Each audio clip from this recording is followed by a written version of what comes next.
Okay, here's your test from the day before you left for your trip. You get 22.5 out of 25. That's a 90%. Not bad at all. But I'd like you to turn, and on the green paper, just write down what I do, because here's the ones that will correct. Okay, number 8, and you're not going to redo the whole problem. You're just going to write. So right here, you did everything right. Okay, you get 5x minus 20, and then plus negative 10x equals 45. Just copy that down on the green paper. So you got 5x minus 20 plus negative 10x equals 45. Again, I'm just going from here to here.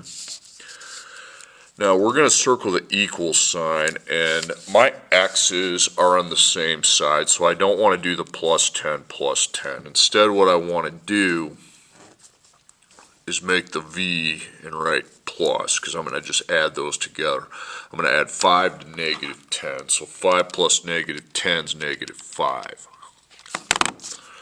So that's negative 5x, and then you still got your minus 20 equals 45. Okay, now I just could proceed. I got minus 20, so I need a plus 20 to 45, and that's going to give me 65.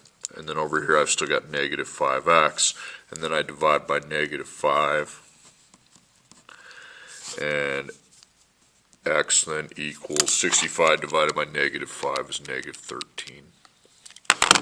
So you had everything right, just that one step here. We should have made the v and added them instead of plus 10, plus 10. The plus 10x is, I do that when they're on opposite sides.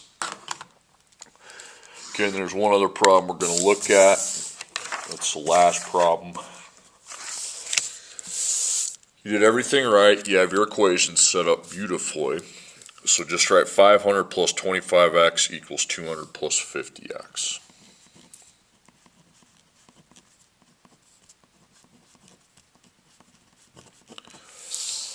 Okay, now you got two different x variables, but this time they're on opposite sides, so we are going to pick one of them. It doesn't matter which one. I'll go with the one over here because that's where you went. So I want to do the opposite of plus 50x, which would be minus 50x, and then I go over here and do that under the x that's on the other side. Okay, so that's 0. So line up your equals, and you got 200. And over here you got 25x minus 50x. It's going to be negative 25x. And then you remember you got your 500, so plus 500. Now I go from here, okay? So I do the opposite of plus 500, which is minus. Line up your equals, and you have negative 25x here. Then 200 minus 500 is going to be negative 300. And then at the end I divide by negative 25. So we got x, and then negative 300 divided by negative 25 is going to be 12. So if you compare that here, you don't want to worry about the numbers without x until you worry about the numbers with x. So I don't want to deal with the 200 or the 500 until I get to simplify the equation, so x appears just one time.